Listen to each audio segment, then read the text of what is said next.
Buenos días, hermanos. Dios les bendiga y les guarde. Hoy voy a compartir la segunda parte del vídeo anterior.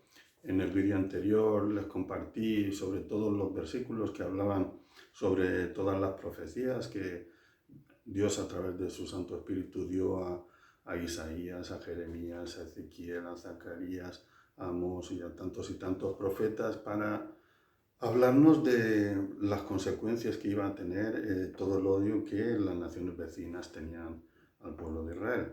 Juicio a las naciones vecinas. Entonces se lo compartí porque, como les comenté, todo lo que ya ha sido ya fue y todo lo que fue será.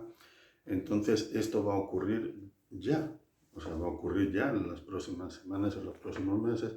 Vamos a ver el cumplimiento de estas profecías sobre Gaza, sobre Tiro y Sidón, sobre Siria y Damasco, se van a ver cumplidas.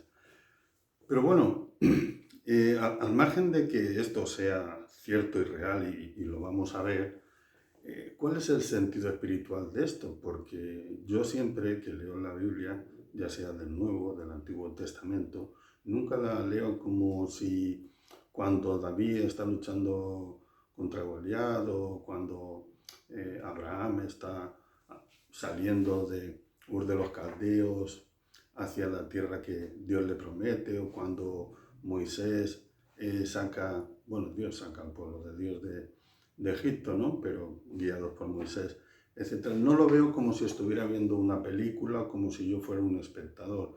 Siempre miro como que hay un mensaje para usted, para mí, para cada uno de sus hijos. Hay un mensaje en todas esas palabras. Entonces, ¿por qué compartirles esto de la profecía sobre el juicio a las naciones vecinas? Bueno, sobre todo porque para que veamos y entendamos que en realidad esto no va a ser la venida de Cristo. La venida de Cristo será cuando Dios quiera, aunque Él nos dice que cuando veamos que la higuera comienza a dar hojas, es que está llegando el verano, ¿no? O sea, como diciendo, ya se está acercando la venida de nuestro Señor. Lo que hoy quiero hablarles es sobre Mateo 24 y otra serie de pasajes que nos hablan sobre la tribulación y la gran tribulación, pero centrándome sobre todo en el comienzo de la tribulación y el principio de dolores que nos habla nuestro Señor Jesucristo en primera persona en Mateo 24. A quienes ya hemos nacido de nuevo, el cuando venga Cristo no tiene ninguna importancia, porque que venga cuando Dios quiera, no hay ningún problema, porque nosotros amamos a Cristo, amamos a Dios, al Espíritu Santo, hemos muerto al hombre antiguo, hemos nacido al hombre nuevo. Si algún error cometemos, pedimos perdón, nos arrepentimos, lo confesamos a Dios y le pedimos perdón. Para eso murió Cristo por nosotros, para que si algún error cometemos, rápidamente acudamos a Él para ser perdonados, no tratando de engañarle, de decirme arrepentido, pero luego vuelvo a hacer lo que quiera, sino un arrepentimiento sincero. Entonces, a nosotros nos debe dar igual cuando venga Cristo. Ya venga hoy, venga mañana, dentro de 20 años, da igual. Pero estos avisos que Dios da y de decir, llevad cuidado, he aquí los tiempos son malos y se acercan tiempos complicados, ¿para quién son? Pues son para todos aquellos que aún no han reconocido a Cristo como su Salvador, e incluso para aquellos que, habiendo reconocido a Cristo como su Salvador, no han cambiado, no han nacido de nuevo y siguen como el hombre antiguo. No ha muerto el hombre antiguo y nacido el hombre nuevo y siguen igual que antes. Entonces Dios da un aviso a través de sus profecías para que nos demos cuenta del grave error que está en aquellos que no tienen temor de Jehová. No hay por qué tener temor de Jehová, solo hay que amarlo y vivir conforme a su voluntad. Pero claro, los que no viven así pues deben tener un poco de temor. Si es que no tienen amor, deben tener un poco de temor a las consecuencias, ¿no? Yo siempre digo que, por ejemplo, un niño, un joven que es rebelde y no ama a sus padres, y sus padres les dicen, mira cariño, vamos a salir un momento que tenemos que hacer unas cosas, pórtate bien, y el niño dice, sí, ¿a qué hora vas a venir? ¿A qué hora vais a volver? ¿Por qué? ¿Por qué tiene esa obsesión por saber cuándo van a venir sus padres? Porque piensa hacer una fiesta en casa, porque piensa hacer cosas incorrectas, porque piensa hacer cosas malas, feas, y quiere saber exactamente a qué hora vienen sus padres para que no les pillen. Pero el hijo que se porta bien, el hijo que ama a sus padres y que se comporta igual, ya estén sus padres delante o no estén, porque tenemos que tener en cuenta que Dios siempre está viéndonos, no nos podemos esconder de Dios. El pensar que Dios no nos ve es un error grandísimo. Como repito, el hijo que sabe que sus padres eh,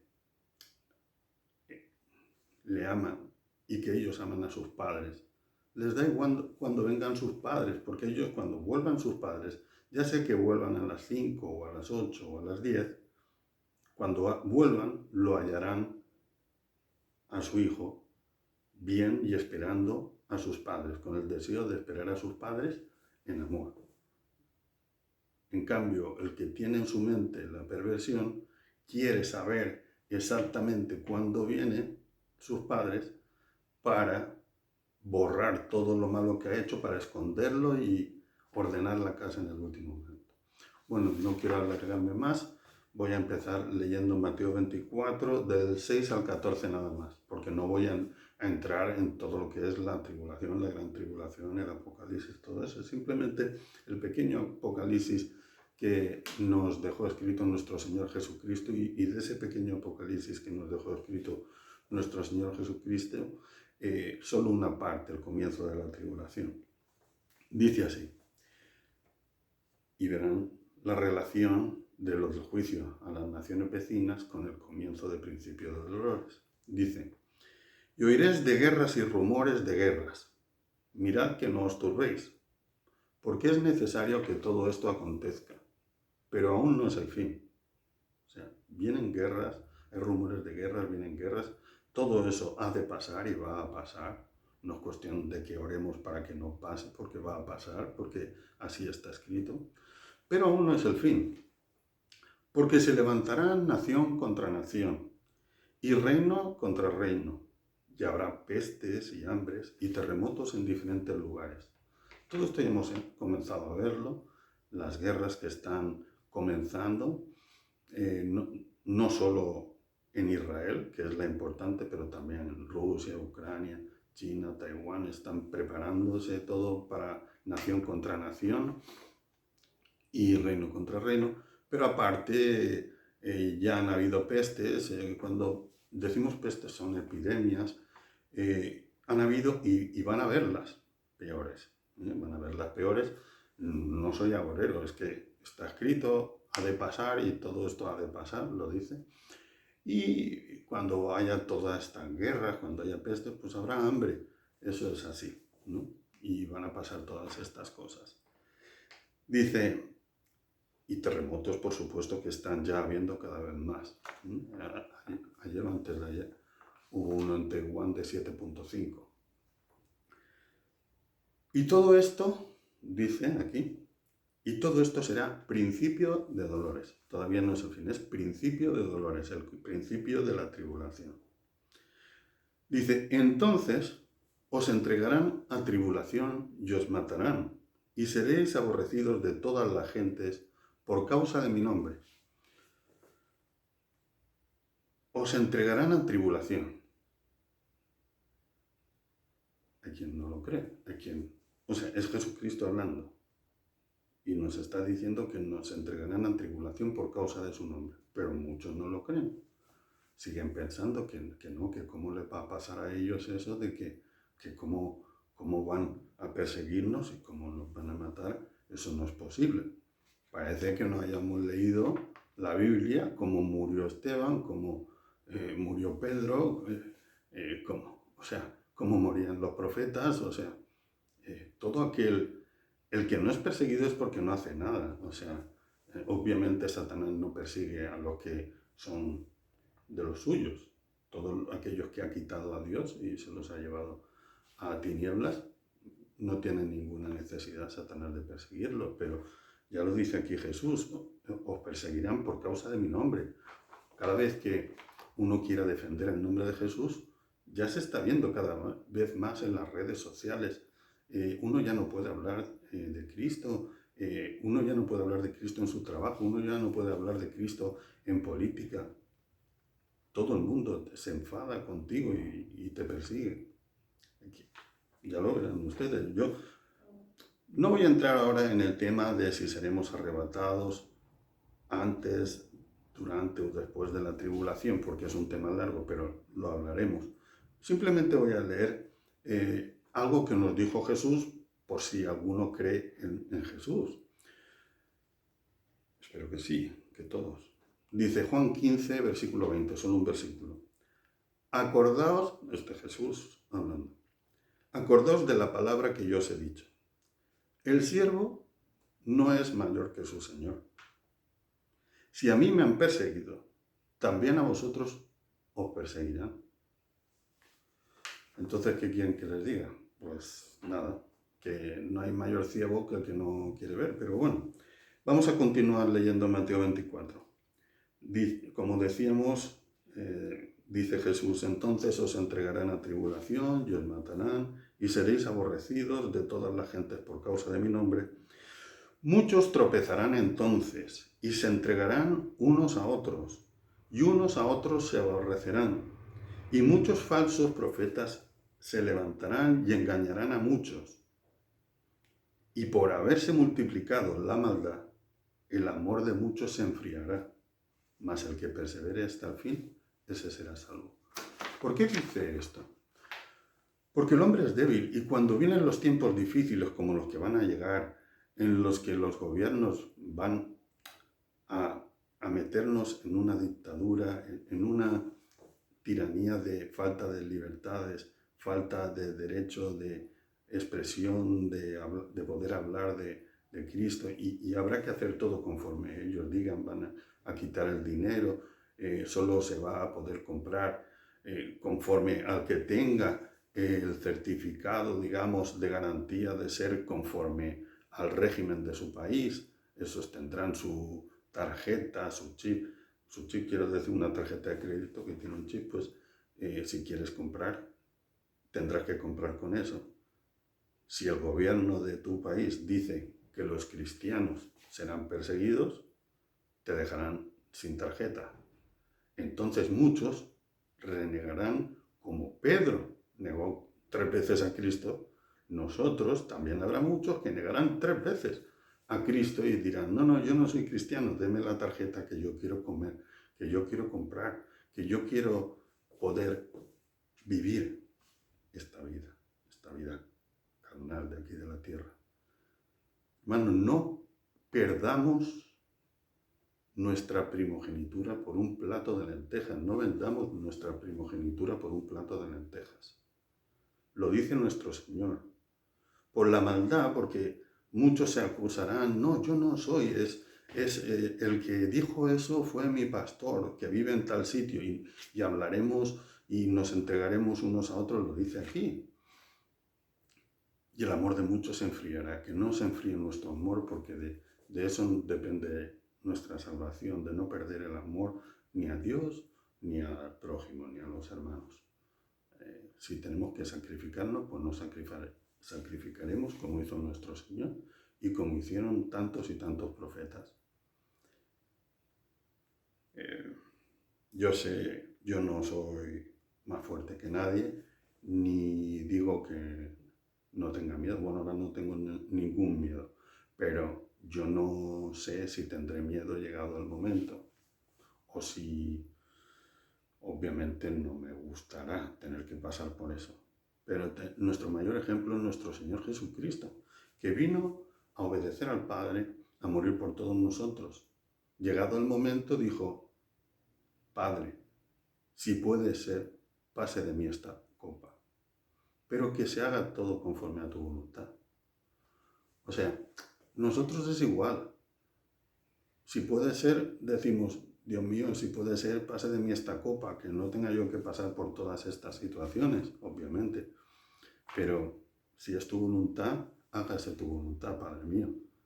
Estamos para servirte. Eso es lo que tenemos que tener en nuestra mente. Ser imitadores de Cristo. Cristo hizo eso. Nosotros no podemos salvar a nadie con nuestra muerte, está claro. Pero sí que podemos perdernos a nosotros mismos vendiendo a Cristo. Vendiéndolo quiero decir que por un plato de lentejas renunciemos a ser hijos de Dios. Bueno, continúo. También habla aquí, y con eso quiero cerrar Mateo 24, que y será predicado este evangelio del reino en todo el mundo para testimonio a todas las naciones, y entonces sí que ya vendrá el fin, pero aún no ha llegado. Esto, el tiempo de la tribulación, y la gran tribulación dura 7 años, 3 años y medio la tribulación y 3 años y medio la gran tribulación. El saber el día exacto en que empieza la tribulación es dificilísimo, uno no sabe el día exacto. Pero cuando comienza la gran tribulación es más fácil porque ahí se tienen que producir eventos muy claros, como dice Daniel, en Jerusalén. Cuando veas al anticristo allí en Jerusalén, entonces veremos que es el comienzo de la gran tribulación. Pero bueno, ya hablaremos otro día de estas cosas. Ahora quiero leer sobre el despiste que tenemos nosotros. Lucas 17, 26 y en adelante. El despiste quiero decir que parece que no nos demos cuenta de las cosas que están ocurriendo. Como dije antes, los que hayan nacido de nuevo no tienen que estar ocupados del día ni de la hora, porque da igual cuando venga nuestro Señor. Pero quien todavía no se haya puesto a cuentas con Dios, quien todavía no haya aceptado a Cristo, quien aún aparentando que ha aceptado a Cristo no viva en los caminos del Señor, sí que debería estar más atento. Aquí dice también Jesús, dice, como fue en los días de Noé, así también será en los días del Hijo del Hombre. Comían, bebían, se casaban, se daban en casamiento, hasta el día que entró Noé en el arca, y vino el diluvio y los destruyó a todos. Asimismo sucedió en los días de Lot. Comían, bebían, vendían, plantaban, edificaban, mas el día en que Lot salió de Sodoma, llovió del cielo fuego y azufre, y los destruyó a todos. Así será el día en que venga el Hijo del Hombre y se manifieste. En aquel día, el que esté en la azotea y sus bienes estén en casa, no descienda a buscar sus bienes. Y el que esté en el campo, asimismo no vuelva atrás. Acordaos de la mujer de Lot, refiriéndose a que miró para atrás y murió. Todo aquel que procure salvar su vida la perderá, y todo el que la pierda la salvará. Esto parece una incongruencia, pero no lo es. Lo que quiere decir es que el que procurando salvar su vida presente, la terrenal, se venda al enemigo, perderá su vida eterna. Todo el que quiera salvar su vida, vendiéndose al enemigo, la perderá, su vida eterna. Mas el que la pierda por no querer renunciar a Cristo, o sea, el que pierda su vida por defender que es cristiano, por no renunciar a Cristo, por no negarlo, la ganará, o sea, la salvará, su vida. Perdiéndola, la salvas. Queriendo salvarla, la pierdes. Esto no quiere decir que nuestro objetivo es querer morir. No, no. Lo que quiere decir es que nuestro objetivo es no negar nunca a Cristo, no vendernos al enemigo. Y si vivimos, vivimos. Y si no vivimos, pues no vivimos, pero siempre en Cristo. Continuamos. Os digo que en aquella noche, esto es muy importante, hermanos, os digo que en aquella noche estarán dos en una cama, el uno será tomado y el otro será dejado. ¿Por qué digo que esto es muy importante? Porque tenemos, no sé, el convencimiento, nos han convencido de que vamos a ser salvos en grupos. Esta denominación, la mía, por supuesto, dirán, mi denominación, vamos a ser salvos. Y las otras denominaciones no van a ser salvas. Otros dicen, mi congregación será salva. Las otras congregaciones no son salvas. Mi familia va a ser salva. Vamos a ver. No hemos entendido todavía que la salvación es personal. Obvio que yo quiero que se salve toda mi familia, quiero que se salve toda mi congregación, quiero que se salven todas las denominaciones que amen a Dios Padre, a Dios Hijo, al Espíritu Santo y al prójimo. Por supuesto que ese es mi deseo y es también el deseo de Dios. Pero el juicio, la salvación, es individual, es personal. Por eso, y es que Cristo nos lo dice claramente para que lo entendamos, que habrá dos, no dice uno en China y otro en Alemania, dice, habrán dos en la misma cama y una será tomado y otro no será tomado. O sea, uno será tomado y el otro será dejado. Estarán dos mujeres juntas moliendo y una será tomada y otra será dejada. Estarán dos trabajando en el campo. Uno será tomado y el otro será dejado. Ocúpate de la salvación de los demás. Por supuesto, tenemos que ocuparnos de la salvación de los demás. Pero ocúpate también de tu salvación. Porque Dios te va a juzgar a ti. A ti. No va a juzgar que pasen los de España, que pasen los de Alemania, que pasen los de Colombia. O que pasen los adventistas, que pasen los puritanos, que pasen los evangélicos, que pasen los católicos. No, eso no funciona así. Dirá, Sisto, pasa. Antonio, pasa. María, pasa. De uno en uno. A ver, ¿cómo estás tú? Por eso dice que uno será tomado y otro no será tomado. Otro será dejado. Esto no me crean a mí. Crean la palabra. No me crean a mí ni a ningún hombre. Lean la palabra. Y después decidan ustedes lo que quieren creer y no creer. Yo de verdad no digo todas estas cosas por asustar a nadie, solo lo digo para que, bueno, pues porque lo dice la palabra, ¿no? Y bueno, porque creo que si Dios lo dice tantas veces y si Jesús nos lo dijo tantas veces es porque quiere que todos seamos salvos y procedamos al arrepentimiento, ¿no?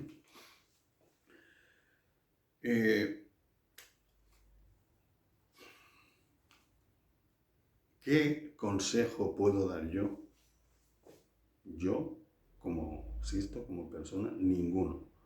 Pero conforme a lo que leo en las Escrituras, el consejo que puedo dar es el consejo que dio Juan el Bautista y nuestro Señor Jesucristo. Mateo 3. En aquellos días vino Juan el Bautista predicando en el desierto diciendo, arrepentíos, porque el reino de los cielos se ha acercado. Si Juan el Bautista comenzó por ahí su ministerio, ¿por qué creen que fue? Porque lo primero que hay que hacer es llamar al arrepentimiento a todo aquel que no conoce a Dios, que no conoce a Cristo, o que aun habiéndole hablado, no quieren aceptarlo ni quieren creer. Arrepiéntete porque el reino de los cielos se ha acercado. Esto no es que lo diga Juan el Bautista, podemos decir, bueno, eso lo dijo Juan el Bautista, pero Cristo piensa de otra manera. No. Hay un pasaje en Mateo 4 que dice, Jesús comienza su ministerio y dice, desde entonces comenzó, es Mateo 4:17, desde entonces comenzó Jesús a predicar y a decir, arrepentíos porque el reino de los cielos se ha acercado. La misma frase que Juan el Bautista. ¿Por qué creen que dice esto Jesucristo cuando comienza su ministerio y Juan el Bautista también? Porque es necesario el arrepentimiento. ¿Por qué es necesario? Vamos a ver. En Mateo 3, cuando estamos leyendo lo de Juan el Bautista, decía Juan el Bautista, preparad el camino del Señor, enderezad sus sendas. Y muchos eran bautizados por él en el Jordán, confesando sus pecados. No es que pasaban, pasa, no. Confiesa tus pecados, no necesariamente a mí, confiésaselos a Dios y arrepiéntete. Y ahora, sumérgete, muere al hombre antiguo y sal de las aguas. Nace al hombre nuevo. Hazlo como imagen y representación, pero hazlo también de forma natural.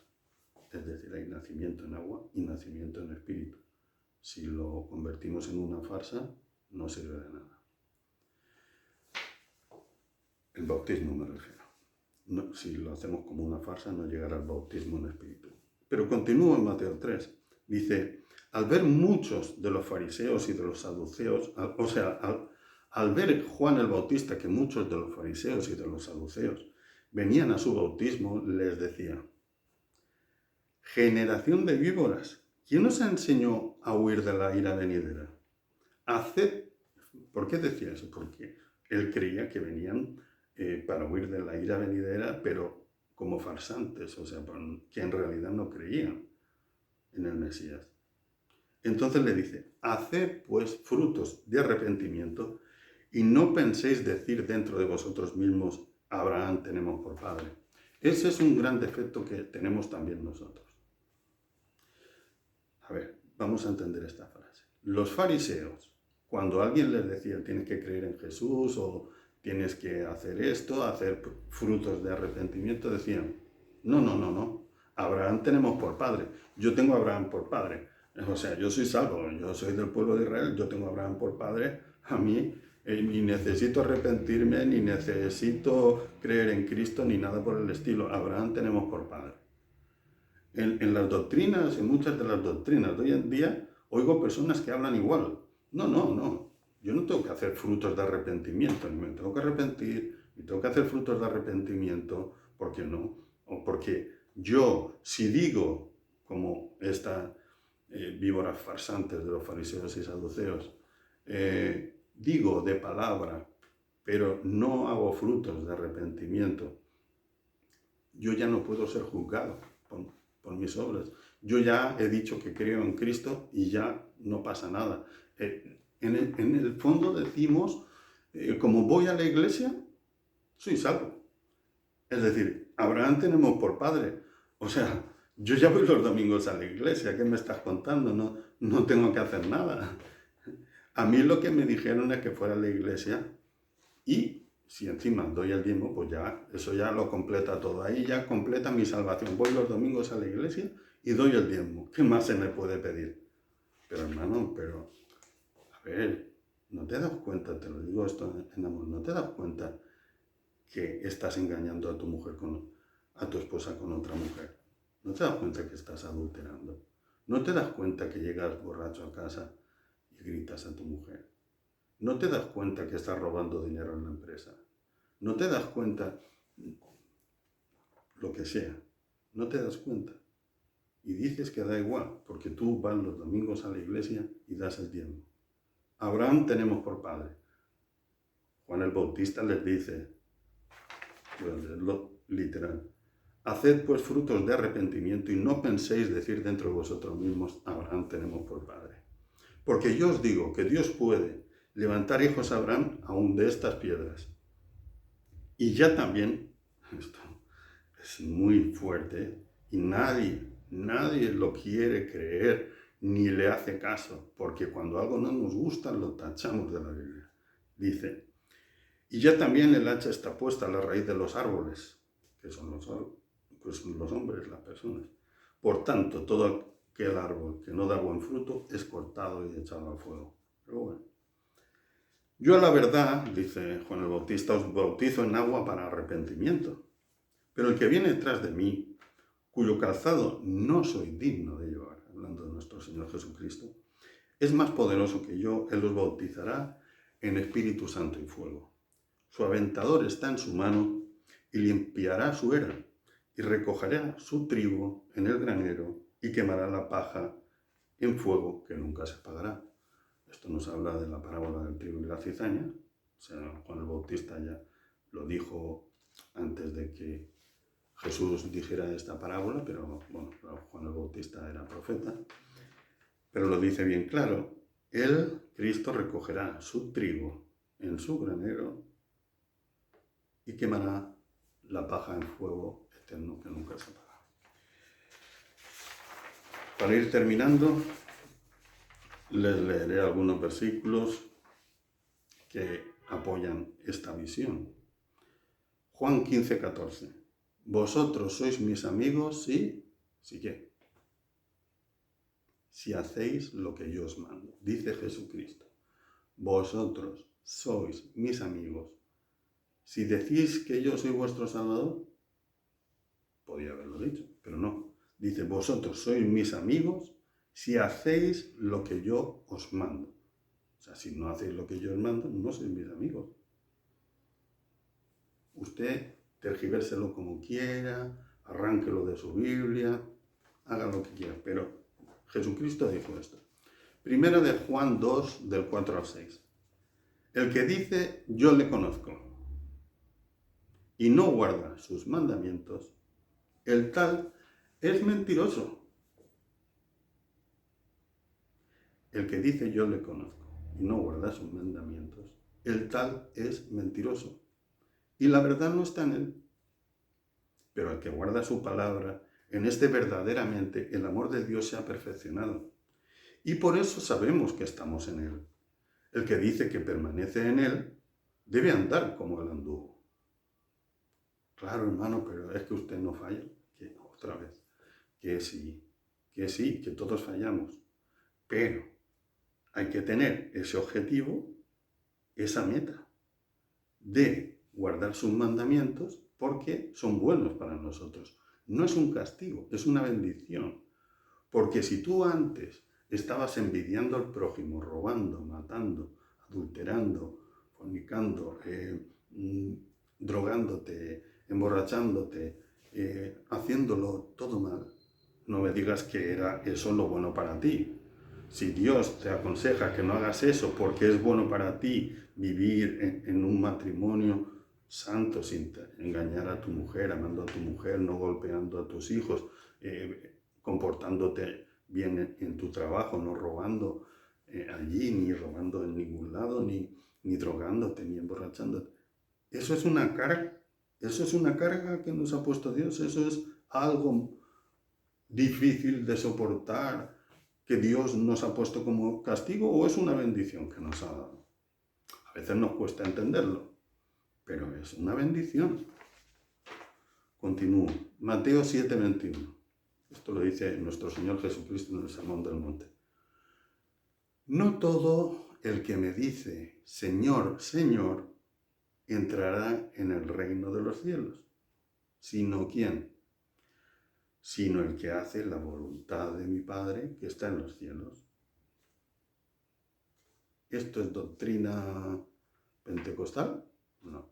Esto es no quiero decir que los hermanos pentecostales no crean en esto. Lo que quiero decir que esto no es una doctrina de la iglesia pentecostal, ni de la evangélica, ni de la luterana, ni de nada. Esto es doctrina de nuestro Señor Jesucristo, que no todo aquel que le llame Señor, Señor entrará en el reino de los cielos, sino aquel que haga la voluntad de su Padre que está en los cielos. Esto no es... es que mi iglesia dice, mi iglesia no dice. ¿Qué más da que mi iglesia diga o mi iglesia no diga? Jesucristo dice, no todo el que me dice, Señor, Señor, entrará en el reino de los cielos, sino el que hace la voluntad de mi Padre que está en los cielos. Continuamos. Juan 3, versículos 3 al 6. Y respondió Jesús y dijo, de cierto te digo, el que no naciere de nuevo, no puede ver el reino de Dios. De nuevo, esto lo dice Jesucristo, en este caso Nicodemo. El que no nace de nuevo, no puede ver el reino de Dios.